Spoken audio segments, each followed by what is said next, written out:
Welcome to Pete's World of Poisonous Plants, the channel where history, science, and the darker side of nature come together. If you're new here, make sure to subscribe so you don't miss any of our strange and sinister stories. In 1862, at the height of the American Civil War, the nation was bleeding itself dry. By this point, more than 200,000 soldiers had already been killed, wounded, or captured. Every clash added thousands more to the toll, and the war showed no sign of ending. Medicine was advancing, but on the battlefield it was still crude and horrific. In the tents of makeshift hospitals, the most used tool wasn't a stethoscope. It was the bone saw. Amputation was often the only option. Surgeons worked at lightning speed, sawing through shattered limbs, sometimes with little or no anesthesia, while piles of severed arms and legs mounted outside the tent flaps.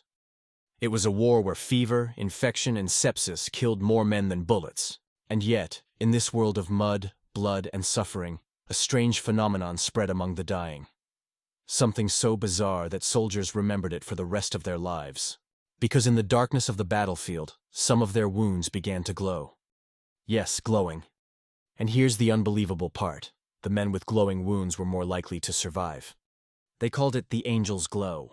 The year was 1862, and the place was Shiloh, Tennessee.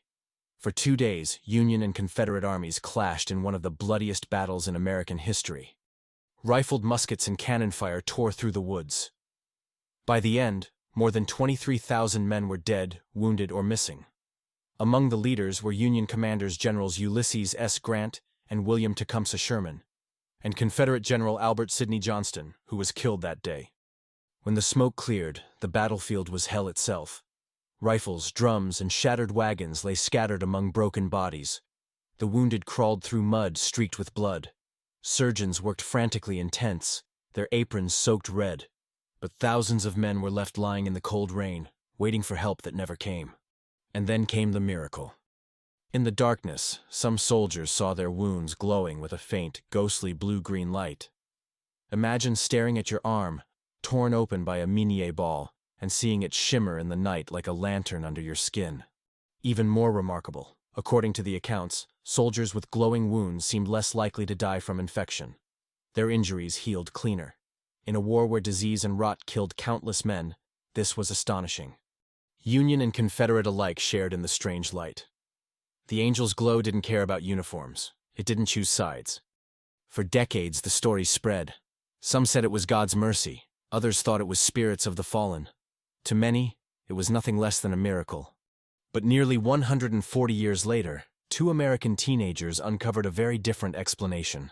In 2001, Bill Martin and Jonathan Curtis, with help from Bill's microbiologist mother, investigated the mystery for a school science fair. Their research pointed not to heaven, but to bacteria. The likely cause was photohabdus luminescens, a microorganism that glows in the dark. Normally, it lives inside tiny worms in the soil called nematodes.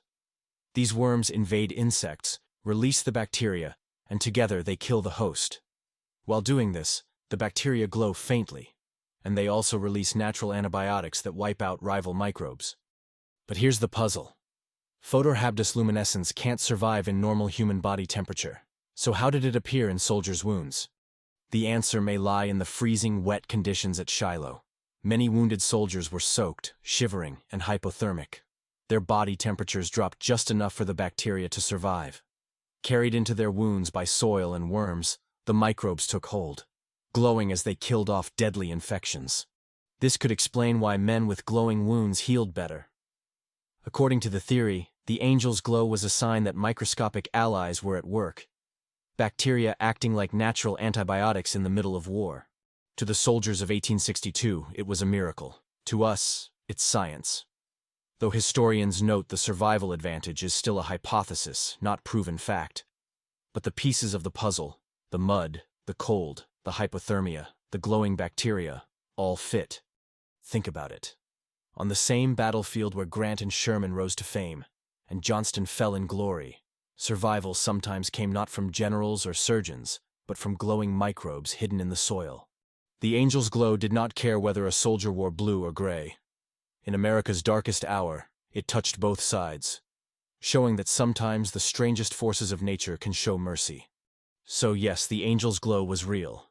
A phenomenon that blurred the line between miracle and science.